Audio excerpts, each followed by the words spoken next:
चलिए welcome back again. और इस रेस्पिरेटरी सिस्टम को हम लोग आगे कंटिन्यू करते हैं और उसके बाद यह रेस्पिरेटरी सिस्टम अर्थात यह जो श्वसन तंत्र है वह समाप्त हो जाएगा।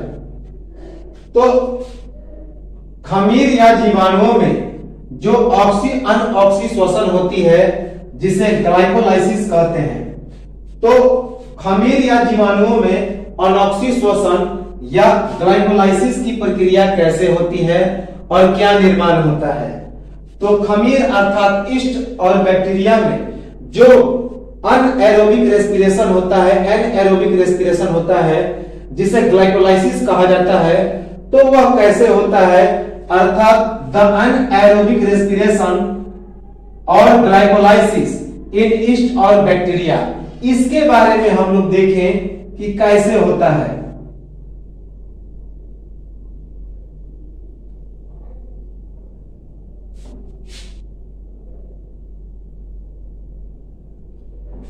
तो हम लोग जानते हैं कि जो ग्लूकोज होता है अर्थात C6H12O6 वह ग्लाइकोलाइसिस की प्रक्रिया के बाद पाइरुविक अम्ल में टूट जाता है। किसके दौरान? तो अनऑक्सी श्वसन के दौरान, एनएरोबिक रेस्पिरेशन के दौरान। तो एनएरोबिक रेस्पिरेशन के दौरान जो ग्लूकोज होता है वह पाइरुविक एसिड में टूट जाता है। कौन सी प्रक्रिया के दौरान? तो ग्लाइकोलाइसिस की प्रक्रिया के दौरान। अर्थात जो C6H12O6 होता है अर्थात ग्लूकोज वह ग्लाइकोलाइसिस की प्रक्रिया के दौरान पाइरुविक एसिड या फिर पाइरुविक अम्ल में टूट जाता है और यह प्रक्रिया अनऑक्सी श्वसन या फिर एनएरोबिक रेस्पिरेशन के अंतर्गत होता है। और इसके बाद एनएरोबिक रेस्पिरेशन के अंतर्गत में जो खमीर में क्या होता है ये इथाइल अल्कोहल या फिर अल्कोहल में टूट जाता है। उसके बाद कार्बन डाइऑक्साइड और 2 एटीपी एनर्जी का फॉर्मेशन होता है। तो जो खमीर या बैक्टीरिया होता है उसमें ग्लूकोज ग्लाइकोलाइसिस के बाद पाइरुविक अम्ल में टूट जाता है और पाइरुविक अम्ल इथाइल अल्कोहल जिसे इथेनॉल भी कहते हैं और उसमें उसके बाद कार्बन डाइऑक्साइड और 2 एटीपी एनर्जी में टूट जाता है। लेकिन मनुष्य में क्या होता है हम लोग पढ़ चुके हैं कि मनुष्य और जानवरों में जो ग्लूकोज होता है वह ग्लाइकोलाइसिस के बाद पाइरुविक एसिड में टूट के 2 लैक्टिक एसिड का निर्माण करता है और 2 एटीपी एनर्जी का फॉर्मेशन करता है। और हम लोग जानते हैं कि यदि हम लोग ज्यादा दौड़ते हैं, ज्यादा कोई वर्क करते हैं तो ऑक्सीजन की कमी हो जाती है, बार बार ऑक्सीजन निकलते रहता है, ऊर्जा खर्च होता है। तो इस कारण हम लोग ज्यादा ऑक्सीजन की प्राप्त करते हैं। क्यों? क्योंकि शरीर में ऑक्सीजन की कमी हो जाती है और इसके कारण जो हमारी मांसपेशियां हैं वहां पे लैक्टिक एसिड की मात्रा बढ़ जाती है। कहां पे? तो मसल में, मांसपेशियों में।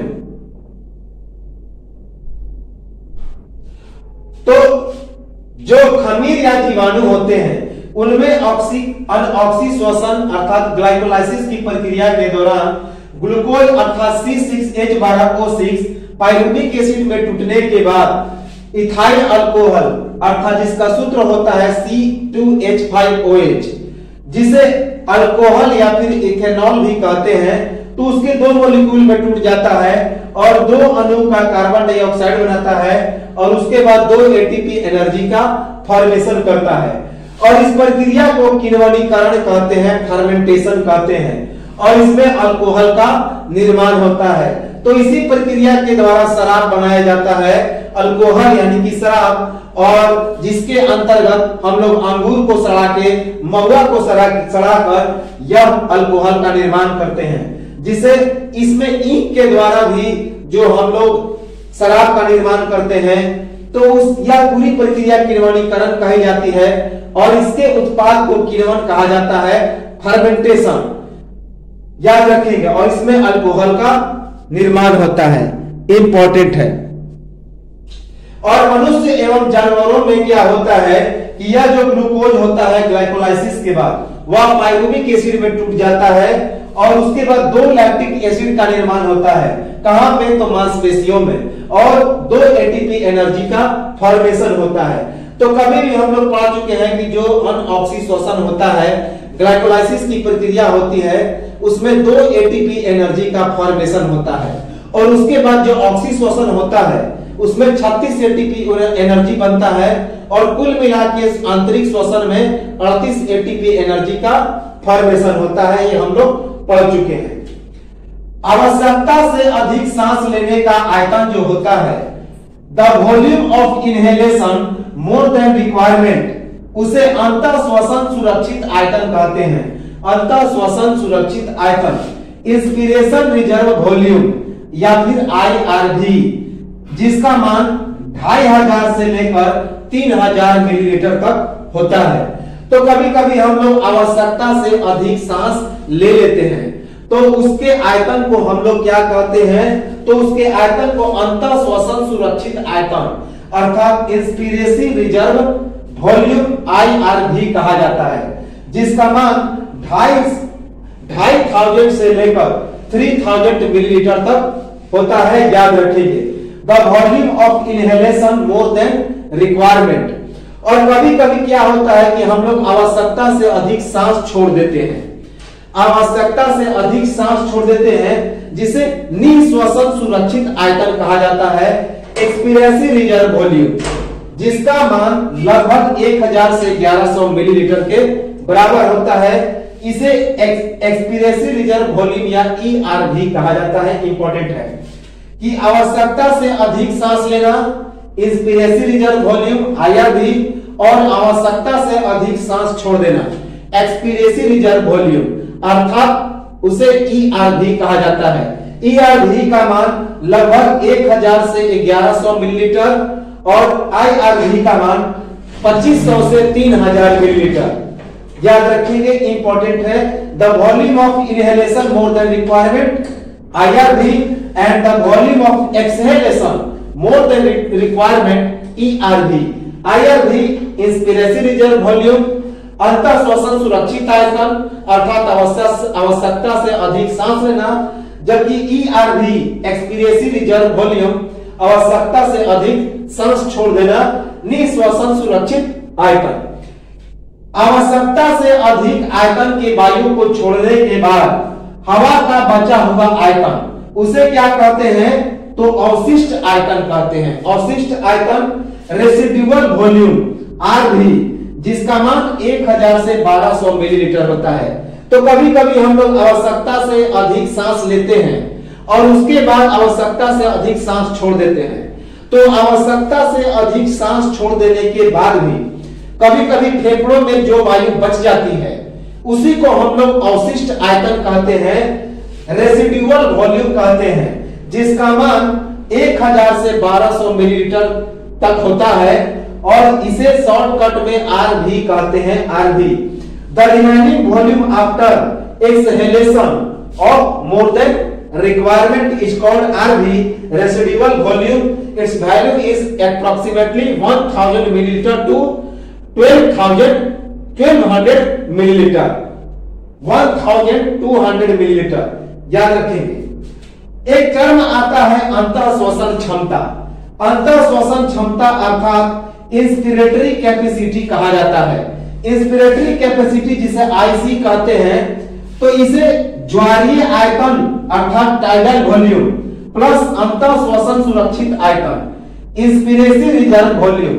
तो इंस्पिरेटरी रिजर्व वॉल्यूम IRV में यदि हम लोग टाइडल वॉल्यूम को जोड़ देंगे, टाइडल वॉल्यूम हमने बताया था कि जो हम लोग सांस लेते हैं उसकी जो आयतन होती है, उस हवा की आयतन को हम लोग क्या कहते हैं, तो ज्वारीय आयतन या टाइडल वॉल्यूम, जिसका वैल्यू 500 मिलीलीटर के बराबर होता है। कुछ देर पहले हम लोगों ने इसे पढ़ लिया था। और अंतः श्वसन क्षमता अर्थात सांस लेने की क्षमता, जिसे इंस्पिरेटरी कैपेसिटी भी कहते हैं, तो ज्वारीय आयतन अर्थात जो हम लोग मूल जो सांस लेते हैं उसका आयतन प्लस उसके आयतन से भी ज्यादा हम लोग जो एक्स्ट्रा सांस लेते हैं, तो उसी को हम लोग क्या कहते हैं, तो अंतः श्वसन क्षमता अर्थात ज्वारीय आयतन अर्थात टाइडल वॉल्यूम प्लस अंतः श्वसन सुरक्षित आयतन अर्थात इंस्पिरेटरी रिजर्व वॉल्यूम या IRB, इन दोनों के जोड़ को हम लोग अंतः श्वसन क्षमता या इंस्पिरेटरी कैपेसिटी IC कहते हैं।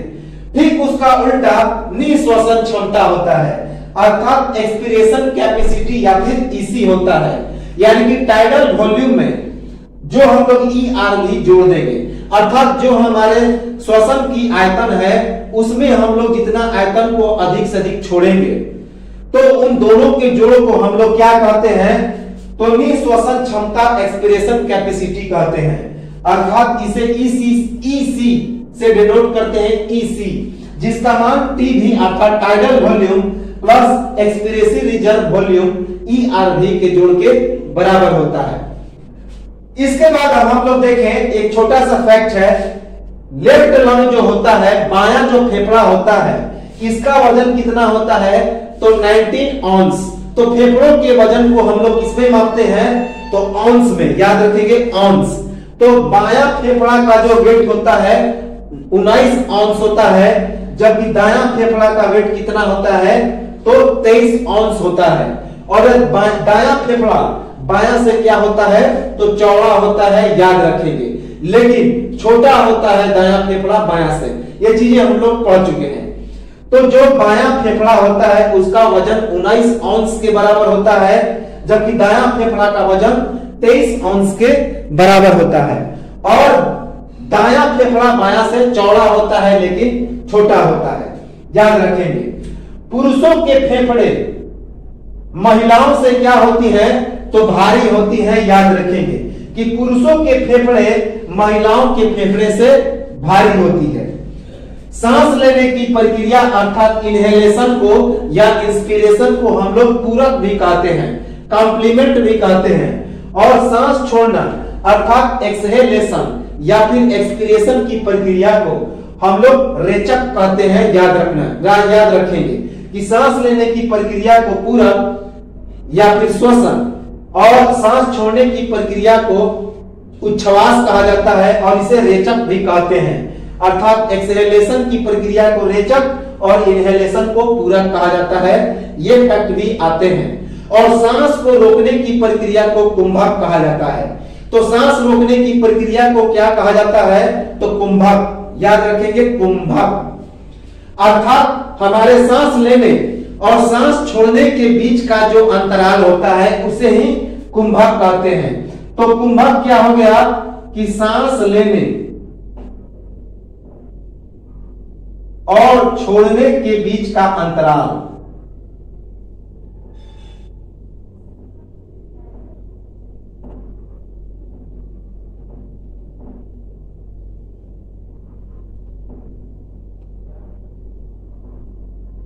इसे ही हम लोग कुंभक कहते हैं।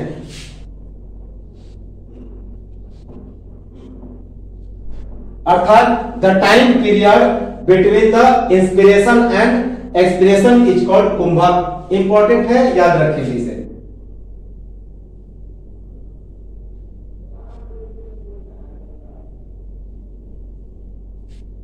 इसके बाद एक और छोटा सा फैक्ट है कि श्वसनियों का अन्य नाम क्या है, अदर नेम ऑफ ब्रोंकी, उसे हम लोग उलूखल कोशिका भी कहते हैं, उलूखल सेल भी कहते हैं। तो ब्रोंकियोल्स का और नाम क्या है, तो उलूखल सेल या उलूखल कोशिका इंपॉर्टेंट है। अब हम लोग श्वसन और फेफड़े से संबंधित कुछ बीमारियों को देखते हैं।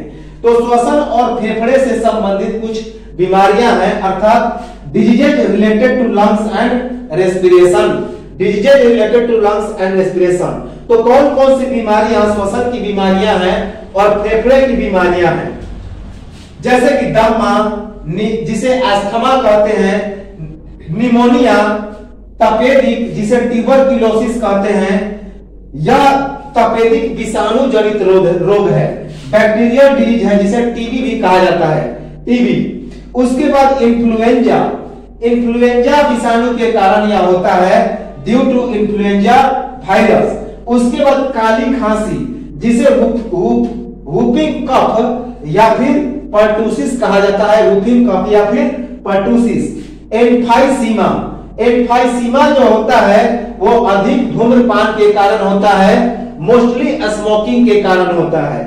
तो ये सभी जो बीमारियां हैं श्वसन एवं फेफड़े से संबंधित है। कौन कौन?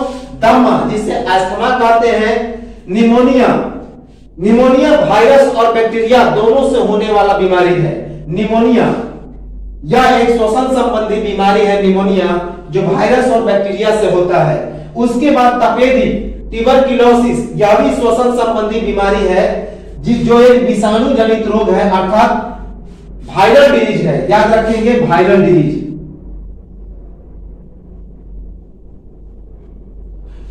जिसे टीबी भी कहते हैं। उसके बाद इन्फ्लुएंजा, इन्फ्लुएंजा एक श्वसन संबंधी बीमारी है जो इन्फ्लुएंजा विषाणु के कारण होती है, ड्यू टू इन्फ्लुएंजा वायरस। उसके बाद काली खांसी, जिसे वुफिंग कफ या फिर पर्टूसिस कहते हैं। एम्फाइसीमा, एम्फाइसीमा अधिक धूम्रपान या फिर मोस्टली स्मोकिंग के कारण होता है, इंपॉर्टेंट है, याद रखेंगे। उसके बाद दमा के बारे में कुछ हम लोग देखें। अस्थमा जो होता है, इसमें श्वसनी और श्वसनिकाओं के सूजन के कारण सांस लेने के समय घबराहट और कठिनाई होती है। तो दमा या अस्थमा में श्वसनी और श्वसनिकाओं में सूजन हो जाता है और इसके कारण सांस लेने में काफी कठिनाई होती है और सांस लेने के समय घबराहट आती है, याद रखेंगे।